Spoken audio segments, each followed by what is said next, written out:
Hey everyone, welcome to one more live stream. This is part of a series that I'm doing. It's a personal journey talking with crypto CMOs. And here we have Sav. It's an honor to receive in this pod, I would say. It is interesting because Sav is not only co-founder of Phase Labs and CMO, but also a Mustache DAO member, which is very interesting as well. What you can see, like, has like proof of mustache, very Yes. clearly, yeah.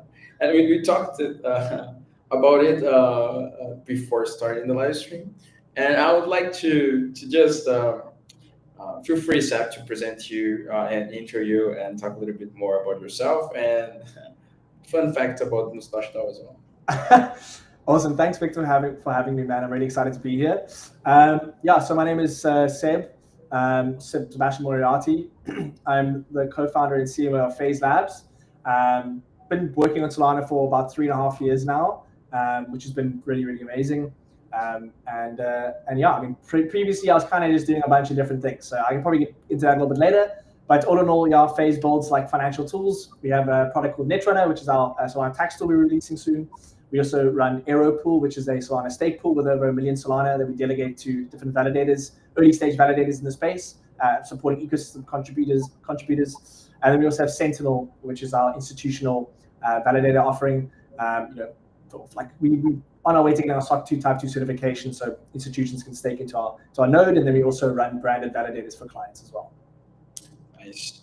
And one thing that I always ask for like everyone that is being invited to crypto CMOs, it's what is the difference? Like there is difference between the Web3 and Web2 marketing. I know that you have a marketing background as well, so can you deep dive on that? Yeah, I should give a shout out to Sanj in the comments there, one of our amazing devs at Phase. You legend. Thanks for listening, brother.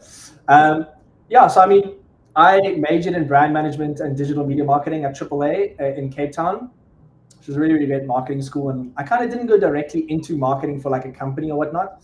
It was kind of a broad skill for me because I was very interested in kind of like music production and DJing. I ran like event companies. We do like these big events and stuff. Um, Worked in the film industry as well, behind it, in front of the camera. So I guess that's kind of advertising. I acted in quite a few commercials for like Jack Daniels and Coca-Cola and stuff like that. And then also really just more entrepreneurial stuff. Also had a company called Vinder. We did like branded materials and light boxes and signage, and we did these like mouse pads, these custom mouse pads during COVID, which were like sanitary stations or whatever. So I kind of always was building like starting businesses really, and that's where I kind of lended my marketing capabilities to. And I've only really been a CMO uh, uh, for the last couple months, probably about 8 months, Mhm. 9 months, which has been pretty crazy. I think it's a pretty big role, right? And I think it's something that I've really taken into my stride over the last almost year now. Just really learning like what it means to be a good chief marketing officer, like what it entails and what it really means for the business. So yeah, I mean that's really been an incredible journey, and I feel very blessed to be able to, you know, I've co-founded a company like Phase with all my friends, Devour, Board. We've got some amazing people on there as well. Dan, also one of our co-founders, Mint, another co-founder. Honestly, there's too many names. Jeff, our head of product. There's so many amazing people. Meet, like it's just been an incredible journey, and I think we've all just leveled up so much. So yeah, I'm excited to be here and in the position I'm in. Nice, nice. Uh, one of those things that I did that is different between Web2 and Web3 are marketing as a whole, I think campaigns and how you work with is is communities itself. I think that we have been talking about communities and the community role in crypto. I think since I don't know 6 or 7 years ago. I think since the inception of crypto itself, it's running through forums, through communities, and things like that. But I think we created a crypto community framework, organic one in the last 2 or 3 cycles ago. And like a proof of that is, for example, where you are more involved or close is Radiance, for example, which is amazing community. Mustache Now, as I said, and other ones. And then the broad Solana community, if you think about it, is a community. And most people think marketing as just broadcasting. Like you have an information and you need to distribute to people, and most people think marketing is just that. And when you were thinking about blockchain ecosystems and things like that, it doesn't work that way, right? You need to nurture something, you need to create a core group, and then uh, like from there to start to really get things done and built, and then it slowly transforms into an unstoppable movement. That's why I think the Solana ecosystem, there's this I'll not say hate, but not so many people like the title CMO. There's this known CMO Solana type of title. Uh, I want to grab your thoughts about it. Like, what's the role of a community inside crypto, and do you agree with this like view of marketing that some people have? Yes, I honestly prefer the Web3 style of marketing to traditional Web2 marketing. I think I'm much better at it personally.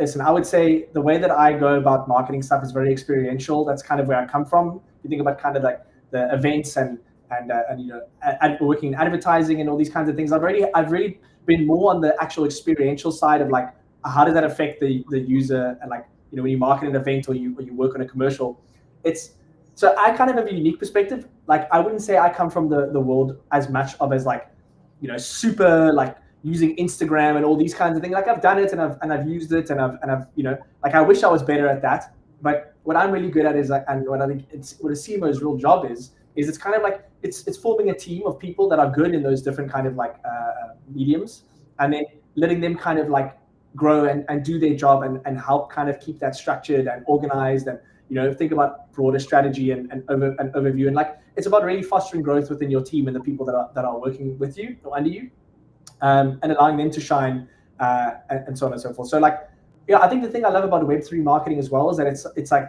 it's almost like you're standing on a soapbox in the middle of the town square and you're like, yeah, you know, everyone's kind of shouting out about what they're doing, you know, and it's like you have this audience on Twitter and you know Discord and things like that. Obviously, Twitter mainly, and if you shout loud enough and you get enough attention, as in any what's marketing, it's attention, right? That's all it really is. But you know, you can kind of reach a incredible audience, like you know, if you just kind of if you're genuine and you kind of go about it in a way that's like I don't really see a lot of people using like huge massive like marketing budgets on like boosting their Twitter posts and things like that. You know, they may be like, but I think for the most part, the cool thing about Twitter is you can like build a brand as an individual, and you can kind of leverage that for your business. Like Mert's a great example of that with Helios, and you know if you all busy kind of leveraging this voice of yours and you pushing it towards a Slog's another good one, you know, for Dupe and Sonsa, all these kinds of things. Chemo as well did a great job there, but you know you can really kind of drive a lot of interest to your product, and also the product as well. You know, like there's this real network effect on Twitter, and I think it's only going to increase, right? Like I think as as blockchain goes more into the mainstream, then I think some of these more traditional things will come into play, of course. So yeah, it's interesting. Like I like where we're at now. It's fun. It's engaging. It's exciting. It's different. It's like we have all these new unique channels: Discord, Telegram, Twitter. It's like we're all kind of figuring it out as we go along, and it's like, yeah, it's a lot of fun, you know. Yeah, and talking about Twitter and like crypto Twitter is its own bubble, right? Um, we have this surge of InfoFi, Kaito, Cookie Tree, and other protocols like that. Um, and all of them work on that front, right? How you create personal influence, how you measure mind share, impact, social clusters, network effects. How do you see this? How first of all, how do you use them, and how do you see the future of like this is the just gimmicks, or it's the future of how we'll deal with marketing in Web3? Yeah, it's an interesting one, right? Because it's kind of like you know you say gimmicks, and it's I mean all these social fi things really do seem to be very much people jump in, they make some money, they move on to the next one. So I think it has a future, but it's just about how do you maintain or retain those users to stay on your platform when the money runs out, right? Like it's great for growth for a product and all those kinds of things. Like people, like visually they see a lot of attention on something, they want to go have a look at it. Naturally, they want to try it out. So I think there's a lot of value there for early stage teams and how they want to kind of utilize these things. But yeah, I don't know. It's an interesting one, right? Like it's just if everything is always driven by monetary gain, like that's a tough one, right? It's always, I guess everything is monetary, but how do you retain those people and keep them interested when the money runs out? Um, so I mean, if you look in the past, like you remember, I don't know if you remember Ghost Kids DAO, but they had that app where you pay souls and people would go and like tweet or comment on a post or whatever. These things are also really relevant. There's new tools that do basically the same thing, like TaskOn and things like that. Yeah. Um, and then, yeah, I mean, if I wanted to get into a different area of this as well, again, it's attention, but like, is like the Gen Z kind of marketing strategy I've seen work really well, where it's like they're not necessarily like it's not necessarily, I'm sure they're using some of these tools to get like kind of virality there, but like there's this huge generation of like Gen Zers that are all like online chronically, and if you can tap into that, like, oh man, you're gonna crush it. If you can tap into that humor, if you can tap into that kind of comedy or into that all of that, like Cluey is a really good example. Like that's the stuff that they make.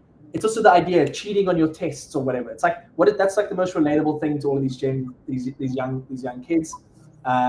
So yeah, like the market is changing. So this kind of social fi thing and these kind of yapper stuff, like they're probably going to keep on going. It's just like I'm just like how does the one brand retain that attention and retain those users instead of having to just like now create a new thing and then or there's a new thing that comes out, they have some money, you get money from it, then a new one, oh, you make some money there, whatever. But yeah, anyway. Yeah, and I agree with you. We are entering. Some time ago, we talked about attention economy. Like most of the people were talking about attention economy, and I think we're in a phase of like almost attention war because there is a lot of different players playing around with different tools, and everything sounds exciting. And like it's a war of attention, of somehow, and it's interesting because most people think that social networks or social media it is like a yield market. Like you get your followers like yeah in a cadence of growth, and then eventually you have 10K 20K followers and that's it. uh, and it doesn't work like that. It works like social media. The way that I like to explain is even more Twitter is you have these different clusters of communities which are echo chambers. Everyone is talking with each other. The top leaders are there. Everyone respects that. Here and there is some satellites people that help to drive the conversation that comes with some virality, I would say, but have these clusters. And when you enter and when you listen and you enter the conversation, you can capture part of the attention of this cluster, and then you get followers. Most of my followers actually, I got like some of my followers I got in weeks, and then I stopped to grow because I shared a photo with someone that was a thought leader in that community, or I created some content that really impacted one community that paid attention, and that's it. It's not like a compounding yield following base. It doesn't work like that. Like what you said, like about this social fies movement is like when you see the liquidity between the ecosystems, most of the liquidity is not coming from the other side of the road. They're just cascading from like you have Bitcoin, Bitcoin goes up, and then everyone gets a little bit richer because of Bitcoin, and then you sell a little bit of Bitcoin, buy other stuff. This money flows inside the ecosystem afterwards and keeps changing. I think it's more so the same mindset. Mm. Um, and then one thing is Phase Labs created a lot of different stuff. And you have the responsibility of go to market these different stuff, different tools. I remember when I met Sanjay and Luigi for the first time, they were building the Autoly. Now you are building Netrunner, which is tax report. So different markets, which is very interesting. But how to change mindsets, how to market different products. Yeah, it's definitely been a challenge. I'll say that for sure. Like going from, you know, not having as many accounts to manage, or with my team to kind of like, you know, it is kind of tough sometimes to context switch across things. And I think it's also, when you look at, and just as an overview, like as Phase Labs, over the years, we've built a number of different products. We've really now focused in on the three products that I mentioned, which is Netrunner, Aero, Pool Sentinel. That is what we're going to be doing, going forward. Like that is, we found our bread and butter. That's where we want to stay. That's like kind of our like Goldilocks zone. We feel like this is what we've been building up to. So it's really been about building a foundation of those pages for the last few months, and getting and kind of just building that, like how do they look, what is the look and feel, like upskilling the team and making sure everyone kind of knows exactly how to use the different tooling. Like we use Monday for organization. We have Typely as well. All the guys have like my three marketing interns, and one of them is the head of socials, which is Gatto. We've got FTO and then Mango. We also all let them access to ChatGPT, so that they can actually use that to help increase their productivity. But I think the biggest challenge for me now has been like, and for us as a team, is like, okay, how do we get real virality on some of these products? And that's something we've been working towards now, which I think is quite challenging with what they actually are, right? Like Sentinel is an institutional validator offering. It's kind of like you kind of have a siloed audience there, right? And we kind of slowly pushing content out there. Aero, on the other hand, is like cool. It has its audience. It's a stake pool. It delegates to different validators in the ecosystem. Our goal really is education and onboarding of validators. Like we've got some tooling we've built as well, like a profit calculator, things like that. So we kind of, that's like our audience. It's like the validator community, and obviously you have people that we delegate to that interact with our content, whatever, but there's a little bit of like between those two things, there's a little bit of like it's a bit of a ceiling in some ways, right? Because you kind of like, you locked into that kind of audience. Whereas with Netrunner, where I'm really, really excited as we start getting closer to releases, that's a B2C product.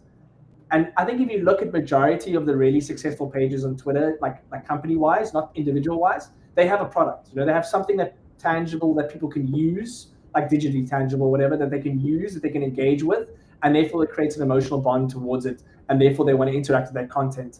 And that's something that they're excited to see. I think with Netrunner, speaking candidly, it's like we took over the project last year. We had to rebuild the entire of Netrunner from the ground up. We had to rebuild the whole platform. We couldn't use any of the old code. So that's been a big challenge for us, and we really have an incredible product on our hands. And I'm so excited to get that into people's hands and for them to experience how much it will help them. And that's where marketing really becomes fun, right? Because now there's an emotional connection you can actually have with your viewer or with the customer, because they actually have like, it's not just like, oh, I can't feel this thing, I can't use it, like, I don't know what it is.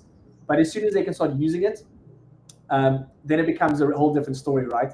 And then it's also about how do you kind of like, in between that, create virality, things that are like, I don't know if you saw the commercial we released recently, but I'm really proud of that. It was I think we were one of the like earliest teams to release like a full-length AI commercial. You see it a lot now. We did this like AI commercial where it's almost like people are talking about their problems. It almost sounds like maybe they're doing drugs or something like that. And then the solution is Netrunner, and then it's these AI videos of people who have Netrunner as a solution, which is really exciting. I would love to be able to bring some of that like film experience that I've had into writing a commercial and then prompting it and working with my video editor to kind of get it all put together. So yeah, essentially I would say, and then we have Phase Labs, which is the company account, which is, we've been experimenting a bit on there, but all in all, long story short, yeah, it's definitely been a challenge, right? But I think we're going to start hitting our stride, and I think we've got a really good foundation set. Aero page is doing well. We really going to start ramping up for Netrunner big time as we start going to release. And Sentinel, obviously, we've got some big things on the way. That's all I'll say. I think we have some really big, powerful collaborations and partnerships that are going to help just boost that kind of that page and its follow account and whatnot. But yeah, I think another last thing I'd say is I think now it's also become like this stage in where we are. It's definitely become, it's not impossible, but it's definitely become a lot more challenging to like super grow followers. I feel like, um, and I think it's just naturally where we are at in the space, right? Like people have been here for a long enough time. There's like there's excitement, but it's like you also need to really hit people with something that they want to engage with, right? Like what how does it pertain to them? Meme content is cool, and threads are cool, but they're not always going to convert, depending on the page they're on and what are they actually like providing to the user like as a solution. Um, anyway, yeah.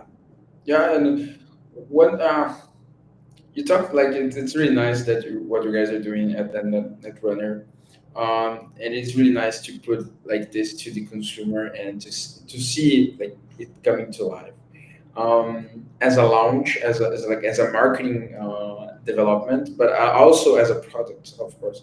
Um, and I have to ask you, like, in the industry, I have been talking with some CMOs, and some of them, of course, not for all moments, but some of them have this particular strategy or particular thing that they like, and they think is like the killer feature. Like if you do this right, it makes all the difference.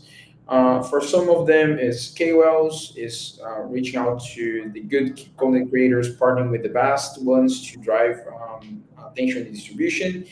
For some of them, is business partnerships, co-marketing. For others, is ecosystem marketing. For others, is ads. Some of our are big on growth strategies. For them, like 90% of marketing should be just running ads. What is your secret sauce? Like, what's your killer strategy? So I mean, I come from like a majority of what I did in the space was really like heavy BD and partnerships. So for me, it's partnerships really. I think that's like a really great way to kind of leverage other communities. Like leveraging other people's communities is huge, right? If you can get in there for if you can get co-marketing on the Twitter, do a Discord AMA, whatever. It can be a lot of groundwork, but I think depending on the product, right? But I think partnerships for me is a huge one because it's like my whole thing is like how do you reduce input and maximize output? If I have a relationship with a community like this, and Monkey DAO is like a huge community that I've been part of for ages. I love those guys. They someone I'm going to immediately go for some partnership stuff, and they have like a community. They have a big community there. They have a ton of holders. And let's say in my page, I feel like we're not hitting that community hard enough. If I do a few collaborative things with them, I can hopefully bring on a portion of their community. I can talk to another project and start bringing on these other communities and getting their followers to follow our account, expanding our reach. And then I think obviously mixing that with like some viral content obviously is going to be really impactful, right? Because it's all about how do you move out of your network? How do you get out of the network that you have? Like, cool, you have like, as you say, you got your little echo chamber. Your page has its little echo chamber, right? You're posting content, you're getting stuff out, but unless you're actually busy partnering with other communities and people are seeing your brand and your product in other places, that also builds trust, right? Oh, well, these partners, these companies like them, maybe I should give them a chance. I give them a follow because they've built trust with those partners. So that trust gets basically transferred to you once they see you enough in on those channels. And then the viral content, getting like funny, like comedic ad kind of stuff, like that commercial I did about like 11, 12,000 impressions. I think we can be even better. I think that's the biggest thing now is really like focusing how can we get that content to go like more viral. But for me, really, it's partnerships. That's where I feel like I shine. And just because I like people, I like talking to people, I like supporting other builders and other teams in the space. I've managed to build a really strong network throughout the 3.5 years that I've been here, and genuinely have wanted and genuinely have helped as many people as I possibly can in other projects because I know that at the end of the day, I want them to succeed. And then when we're doing something, we can work on something together. So I really like that personal kind of marketing and building those partnerships and those relationships and those you know that are going to last for a long time, and you can actually have real support. It's not just like some fluffy announcement, right? But yeah. Yeah, and I really agree with that. I tweeted, I think this week, I don't recall the day. I tweeted something like that. That the best networking advice that you can always receive is to bet on people.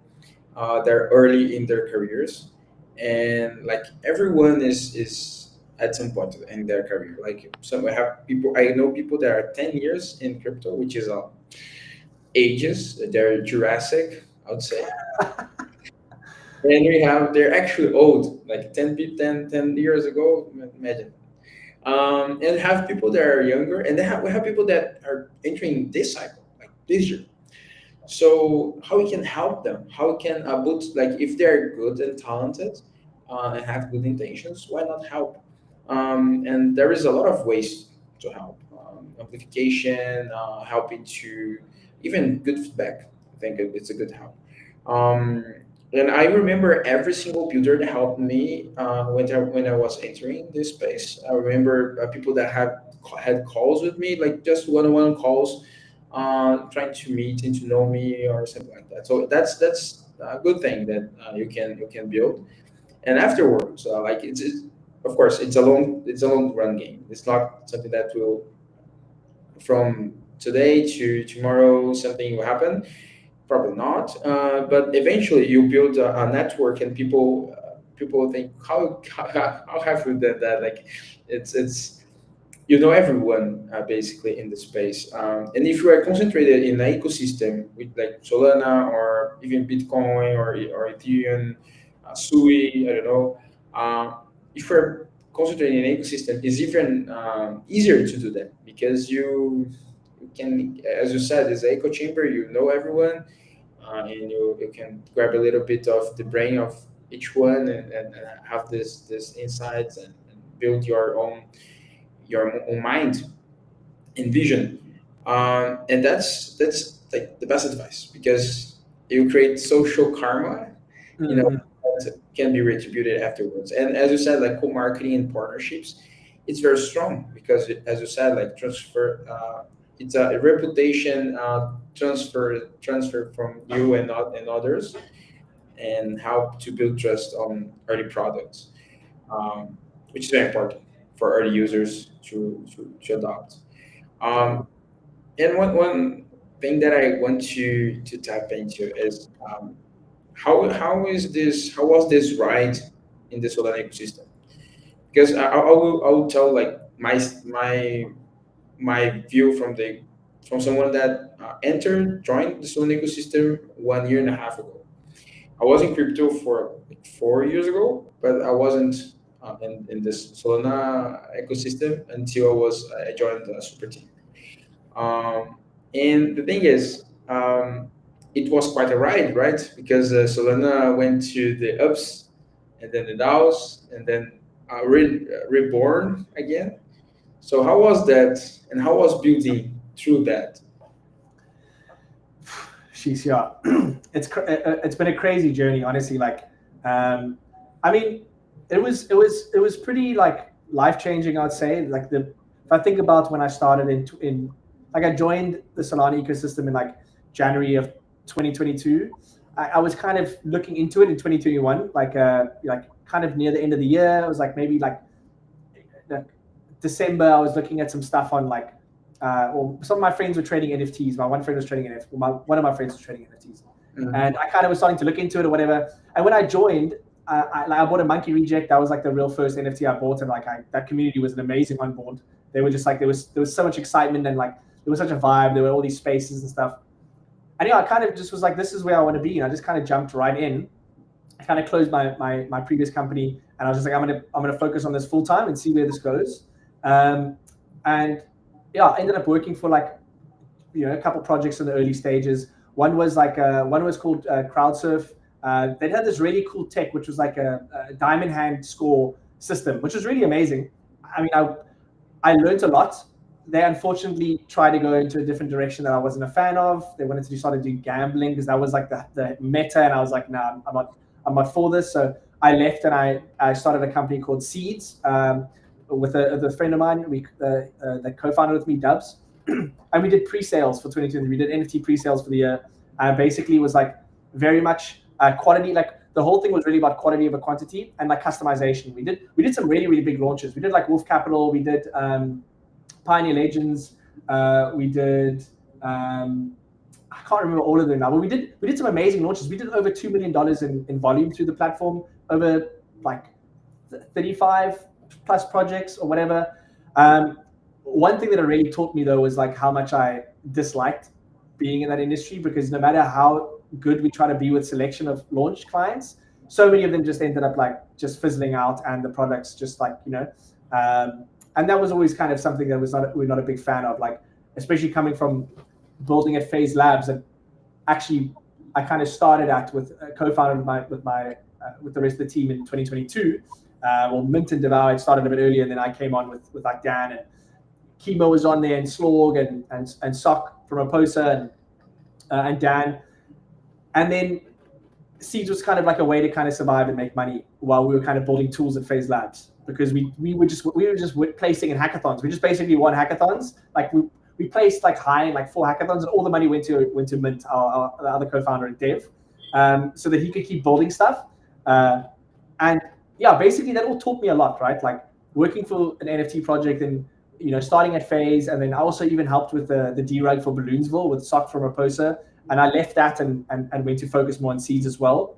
And then it was really 2024 when it was like we launched like Radiance, and then Phase started to pick up, and so it's a little bit of like a mumbled mess, right? Like I think there's so many different things that happen there, but just goes to show like these were all the different things I was trying to do up until getting to a point where like Phase started to pick up and we were starting to make more revenue. And Radiance was something that we spoke about in the past, but it was really Chemo who drove that, and Devour came on and helped him drive that, and we came on as just like friends, and as like the Phase Labs team to kind of help bring that to life. And that now is its own thing, and Chemo's running that. There's the whole community in there. There's like a whole team within the community that's running that project and all that. So yeah, it's a ton of experience. I mean, it even sounds like a mess for me to explain it. Like all these different things, but all these different experiences working on all these different kinds of projects and doing all these different kinds of things really helped to get me to the place where I am now, having experienced a lot, having had the opportunity to kind of network and kind of like get around the ecosystem. And it was really kind of a sink or swim kind of thing, right? Because I was moving to the States. I'm originally from South Africa, and I was literally sleeping on an air mattress on my brother's floor for like almost 2 years, just like working in crypto, like working in Web3, just trying to make it. So I really had to do a lot. I really had to put a lot of effort in. And yeah, here I am now. Me and my girlfriend live happily here in Texas, and Phase is doing incredibly. So yeah, it's been a journey. But definitely probably the most satisfying and substantial one of my life so far. Nice to hear that. Yeah, I realized that you were not in South Africa, because here we are almost night, and you are still with pretty good sunlight. And yeah. I was doing the math, the geography, and South Africa is the other side of yeah, bottom of the world, right? Yeah, so it should be night. Okay. We have some good fans here, Sanjay and Luigi and Bellissimo. It's all the legends. They're very creative actually in the comments. Like they're commenting basically the same thing. Well, I mean, I got to give them a shout out. So Bellissimo, Sanj, Luigi are 3 of our incredible devs, absolute legends. We wouldn't be able to do what we do without them, for real. Like super appreciative of them, and honestly, yeah, Phase would not be where it is without them. So, love you, boys. Nice. And what I like about Phase Labs, I like a lot of things about Phase Labs, of course. But one thing that I'm a fan is the team-led marketing that you do. You have this branded PFPs. You have all the branding is very consistent. Netrunner is the same branding, but in the different color. So all these things are very organized and very clear, and every time there is a release, you guys use your personal account to amplify stuff like that. How do you see this strategy? Like it is this like a natural part of their strategy? How is? Yeah, so I think it kind of has all come together. That's obviously something that's been a really big challenge, is how to create cohesion across all of these different brands and elements. I think we have a really cool spread. I think it's like, people are starting to understand which of our products and what we work on and all that kind of thing. We've discussed like potential of like bringing them all kind of under one umbrella and making the names kind of similar, but I kind of think each of them having their unique identity works really well. And I'm really, really proud of what we've achieved. I'm really, really proud of my whole marketing team. Gato, FTO, Mango, Taylor, our graphic designer, and then Mogul, our video editor, and Chris, all our video stuff. Like, really, really put in a lot of effort and hours to kind of get those pages to be where they are. And I think it's just really about scaling those now and getting more attention on them, and especially Netrunner, again, like super excited to get that out. But the PFPs basically stem from Radiance. Yeah, like it's kind of like a fun way to kind of create that cohesion, and it kind of just became something that we just did, right? Because we, the core team, all had our Radiance. So it kind of was something that, like, I think one of our team members, maybe one of the devs, was like, "Oh, can I also get one or whatever?" And then it just became this thing. Now, when we onboard a new team member, if they want one, we just give them a custom. It's not actual physical PFP, but they can get their own like Radiant PFP. And as you say, yeah, it creates some cohesion. People know who work for Phase Labs or who are part of the team, or and there's that kind of. It's a very interesting connection between us and Radiance, right? They're two separate entities. They separately run with some overlap, but I really think there's like a real benefit to both of these entities being connected, in the sense of like I would really say honestly, I think Radiance was a huge thing that helped push Phase higher as well, and Phase for Radiance as well. I'm very proud of Radiance and what we've all done there. And like I think is a great future for what we're doing at Radiance, and the kind of fun like social goods aspect and things like that. Shout out to Kimo and the boys and Devour and the whole team there, like Maru, Cubs, my little brother Lib also works on it. And then obviously what we're doing at Phase, which is more technical, app based, and kind of like infrastructure kind of stuff. Mm-hmm. So yeah. Nice. Yeah, I love the Radiance branding. It's one of the best in the Solana ecosystem, to be honest. And Solana ecosystem is full of good branding. So that's it. It's all Chemo. It's Chemo. Chemo's the guy. He crushes it with Radiance, and he was a big help in Phase's branding as well. So shout out to Chemo. Nice. Yeah, I have a patch. I don't have it here, but I have a patch of Radiance that I got in Breakpoint, which is very cool. Uh, one thing that I want to ask you, it's about the seat, like the CMO seat. Like you talked a little bit about it before in the start of the pod, about like having to understand what is a CMO. And I think that most people, when I talk about CMOs, most of them understand that they most of the time are capital allocators, right? They have a budget to spend. They will spend in a different way. They have people to hire. They will upscale the team. They will hire people to run different fronts. These people will be the tactical people that will build the action plans and strategy and stuff, and then this will roll out to execution. How do you see your role? Like how is how you see and day by day think about, okay, let me do the CMO job. Do you write threads, or what do you do? Like, what's the mindset? Yeah, I mean, it's definitely been something that I've had to get used to over the last few months, because I've always been like a very kind of like I can be I'm a like a what's the word, like I'm slightly manic in a positive sense, in that like I'm kind of a little bit everywhere, but in terms of like I kind of had to do that in the past, because I always had to fill a bunch of different roles in the businesses that I was in, like from design to marketing to business development, all that kind of stuff. So it's kind of been interesting for me to kind of have to like consolidate that kind of stuff and really work on what's important. As you say, those things you brought up, hiring and getting people to execute on specific plans and stuff.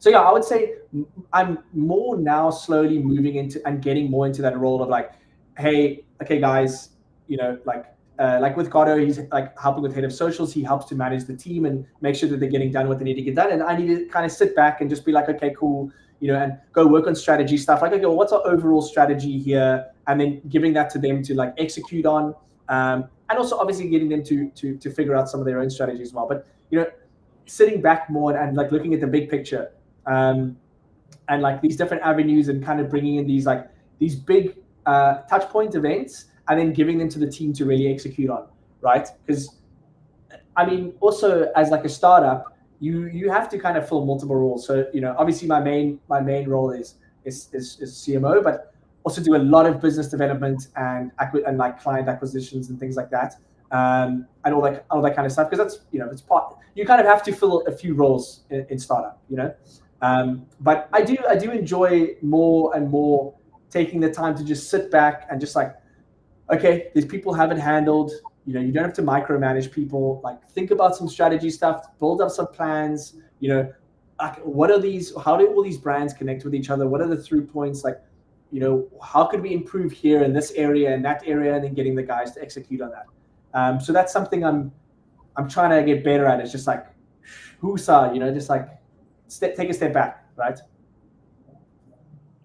Yeah, yeah, and I have a good conversation with the CMO some weeks ago. Like we are marketing. I work as head of marketing at MYC, and MYC or Moik is a company that basically is the marketing department for other protocols. And we have we have touch bases with different CMOs that are working in these protocols. And we had a meeting. Like, I had a meeting with a guy that really really cool guy, really experienced guy. But I was very eager to show a action plan that I made up, and it was like a 30 minutes call, and in 10 minutes he asked, no, I don't need to see that. I don't need to see that. I just need to know how much I will spend, and in how in how many days you can deliver that, and just that. Like, it was the shortest strategy call that I had in years. It lasted like 10 minutes. So I understand his point of view. I understand, like, he's testing a lot. He's really trying to figure out what's the best place to allocate budget. And it was very mind opening for me. Like, okay, this guy is not trying to look into the actual action plan because he trusts us. He wants to see, like, in overall, if this MVP, MV initiative could work around and had some impact, and after he can double or push to have more budget if it works. So yeah, it was a very interesting exchange for me, and very mind Yeah, yeah. opening. I mean, I'm honestly just learning as I go along. And again, like, we're still like an early startup company. We don't have an insane amount of budget spend for me to allocate to certain things, right? We kind of have to be careful. I also kind of, need to also get as much of the knowledge that I've learned out to some of the younger people we brought on board, and kind of like, getting the team to a point of where that they are able to do what you're thinking, and also at the same time, like, get to a point where I don't even have to think that. I can just be like, okay, it's you do it, you get it done. Like, I trust in your judgment and what you can achieve with this. As you say, like, I don't need to see the whole plan. Like, it's up to it's because I think in that sense, and probably what in his mind, and coming from maybe a larger kind of corporate structure, it's like, okay, at the end of the day, like, I'm gonna be wasting time if I come in there and look at your plan, because if I say certain things, it's probably maybe going to disincentivize you to do things in a specific way, because there's almost like that feeling of like, of transferred responsibility, right? Like, I've noticed that as well in the past. Is like, sometimes if you rely on other people to give you feedback or information on something, like, you kind of become lazy, because you're just like, oh well, I'll just let them leave the feedback and whatever. Whereas it's almost got to be more like, no, I need to make sure that this is top shit, so that, like, if I do it, it's going to work out. If I had to show someone, they're going to almost have no notes, kind of thing. So yeah, I mean, I think that's the stage that I'm looking forward to getting to one day. But right now, still going to be a little bit of boots in the ground, and work with the team on some of the more kind of uh, you know day-to-day things here and there.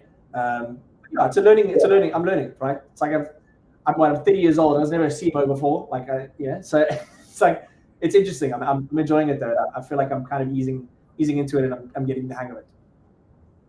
And I really resonate with what you said about, like, the reviewing part of stuff, because sometimes when I want to make sure a thread is very good, I just ask for the copywriter to not pass through me to review. And I know the thread will be really really good, because I know that he, knowing that there is no review involved, he will like do the best in the editing part. So he will do the craft the thread, but then the edit part he will be double or triple times more critical Mhm. about it. You really go through it and send it out. So I So totally he's like, agree. I can't fuck this up because if I do this on me, right? Because once it's live, it's Exactly. live. And then it's your responsibility. If you made a mistake, it's like, so yeah, no, I fully agree. And I think that's something I've definitely seen more and more. And it's something in myself that I mean, it's, again, all of this is such an incredible learning experience. Like just working in this industry and doing the stuff that I've had the privilege of doing, it's kind of like, you get to rub shoulders with people on a completely different like level. Like, I mean, before this, I was literally like living in South Africa, running doing branded materials for like clubs and stuff like that, right? And now I'm here like building tech products, like 3.5 years down the line, and we're running validators and staking sold to people. You know what I mean? It's like crazy, right? So it's but Yeah, but it's, there's nowhere else on earth I feel like that you can really get this level of education almost, or you can rub shoulders with such smart and talented people and just improve yourself as a human being and as a business professional. It's like crazy. It's supercharged. And I think everyone who was here in 2022, late 2021 that stayed are all phenomenal, and they're all incredible at what they do, and they all have such a bright future because they went through something that most people will never go through their entire life. They didn't choose monotony. They chose something different. They chose the path less traveled. And to actually get to the end of that path, you have to do shit that you never would have imagined you do. Like, and that just makes you a better person, right? Like the obstacle is the way, right? Like you're going to constantly have obstacles, but like every time you get over one, you just get better and better and better. And it's just, yeah, I think it's a people are going to write like case studies on this industry in the early days, and it's going to be, we were part. yeah. No, yeah, and I really agree with you. It's the learning curve of crypto is very very hard. But once you get it, like not only the technical side is hard as well, but the cultural side is as double as hard. And then when you get in, when you understand, um, time flies in a different sense. Like it's dog years that we're talking here. It's 1 year, it's almost 5 years. And like, and that's insane. Like you learn a lot of different things and you suffer and you have joy and you go to up and downs and so few moments. Like it's very interesting. My last question, it was an advice for you to live to future CMOs or people that are striving to get their goals done into marketing. But I think this was a great advice, to be honest. But if you want to add on something, feel free. Yeah, I mean, I think a big thing is take risks. like like if there's anything I've learned in life, people that I've seen do the best are the people that take risks and are the ones that kind of go, uh, they kind of they go for something that they truly believe in. Obviously, not like without reason. Like, don't just do something because you like arrogantly want to do it, and someone else said something else, so you're like, oh, I want to prove them wrong. Really, like it's kind of like, how can you take what you do to the next level? Don't be scared to experiment, and so on, and take risks and things like that. The space is all about risk. Literally, the space is literally built on risk. And I think people want to see that, as long as it's calculated risk, right? But yeah, I would say if you really want to get into a position of like, I guess, being a future CMO. I mean, it wasn't anything that I didn't necessarily, wasn't like I want to be a CMO one day, but I think it's just about how can you, you know, um, like take the talents that you have and improve upon them continuously, right? Like, what do you do really well? What do you do better than anyone else? And how can you do that? Let's say it's in marketing, as Victor said earlier. Is it partnerships? Is it viral content? Whatever. Obviously, you need to kind of have a broad understanding of all of them. But if you're flipping good at partnerships and you're so good at that, be the best partnership guy that there ever was. If you're really good at viral content, then be the best viral content guy there ever was. Because then at least you are really good at something and you can really take that to the next level. And no one else can compete with you on that. You'll be the best at that. and people will need that talent.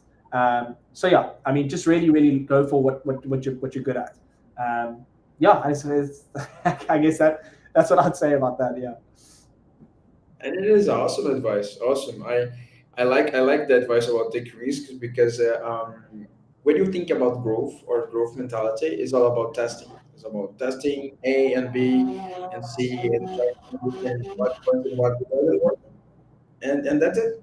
It's about testing. It doesn't have like in marketing and growth, you don't have like standing truths, right? And things that are like literally written down into a rock, and that's the law of nature. You don't have that.